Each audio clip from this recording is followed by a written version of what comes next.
ఏమండి యోగాలో ఉన్నానండి. ఏంటి బీపీ తగ్గించుకోవడం ఎలా అనే కోర్సులో ఉన్నాను. మాట్లాడించకండి. నిన్న కూడా ఇదే టైంకి చేశారు. మా గురుగారు కోపడ్డారు. మళ్ళీ ఇదే టైంకి చేస్తున్నారు. అదేంటది ఇంకా ఏమండి నేను చెప్పింది వినిపించుకుంటారా లేదా? నాకు బీపీ తెప్పించకండి. ఇగో అసలే బీపీ తగ్గించుకోవడం ఎలా అనే కోర్సులో జాయిన్ అయినా. అది బీపీ తెప్పిస్తే మాత్రం నాకు మాట మర్యాద ఉండదు. ఏమండి మా తాతబ్బాయి గారు మామూలు మనిషి కాదు.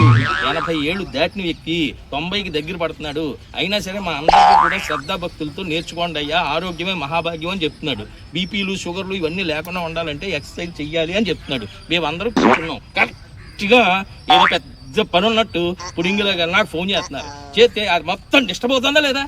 పెట్టండి ముందు ఫోన్. ఈయన బాలకం చూస్తుంటే బీపీని తగ్గించుకోవడం ఎలా అన్న కోర్సులో కాదు, బీపీని పెంచుకోవడం ఎలా అన్న కోర్సులో జాయిన్ అవ్వడం బెటర్.